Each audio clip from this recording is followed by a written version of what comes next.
pozdravljeni. Čisto na ključe je, da prvi pa zadnji direktor nosila kravato danes. Zdaj mislim, da so se dogovorila. Torej, jaz sem počaščen, nekako so me dogovorili, da sem pristal na to, da imam danes neke vrste slučajni nagovor. Torej, lepo vas pozdravljam.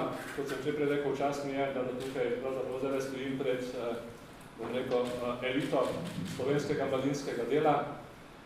Tako nekako si predstavljam, da je to elita, ki ste vendar nekako predstavniki mladinskih organizacij, drugih organizacij, ki delajo za mlade, predstavniki vladnih organov, lokalnih skupnosti in podobno. Skratka tisti, ki bodi si ste v tem trenutku odgovorni za to, da se nekaj spremeni, ali pa tudi nekaj nas je pa tisti, ki so bili svoj čas odgovorni in se zelo trudili, da bi se kaj spremenilo. 25 let, ko sem se prav v avto sem, se prav razmišljal, nekaj bi povedal zdaj, na nek način ta infograf skoraj vse pove. 25 let je na zgodovinske črte seveda neznansko malo, pa vendar, če pa gledamo zdaj na druge perspektive, je pa to pravzaprav relativno, bom rekel, dolgo obdobje. Nekateri temu rečejo srebrna poroka. 25 let, in dejansko je bila to neka vrste poroka, leta 90 ali pa 91.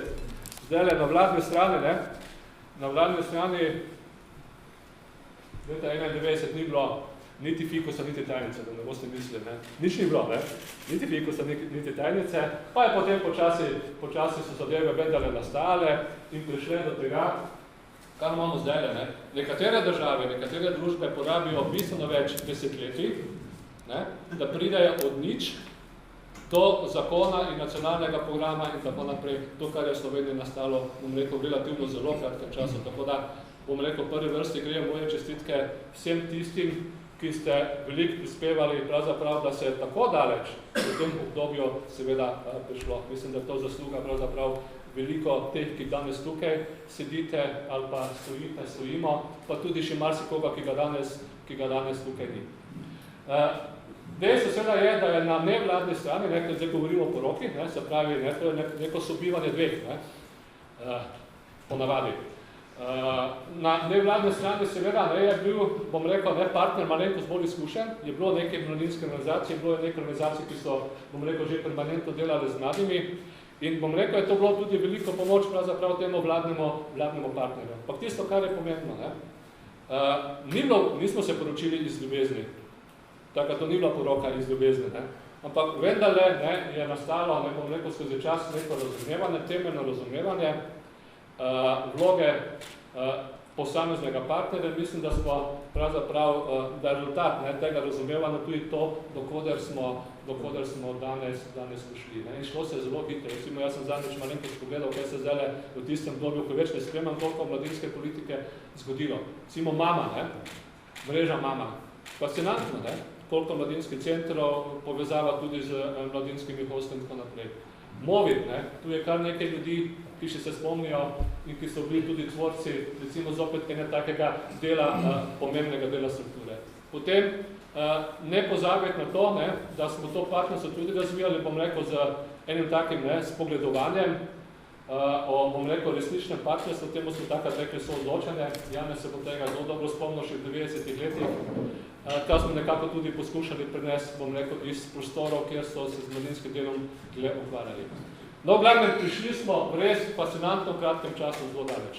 Tako da še enkrat lahko rečem, da smo lahko ponosni, pravzaprav vsi, ki smo k temu vse kakšen kamenček prispevali in pravzaprav, bom rekel, z moje strani, čeprav nisem najbolj za to poklican, gre tudi na nek način, bom rekel, zahvala vsem tistim, bom rekel, zdaj pa tako, vse v en kot da mladinskim delavcem, ki ste izjemno veliko se trudili, požrtvovalno delali, prispevali vsak, kolikor je pač lahko, da smo do tega prišli.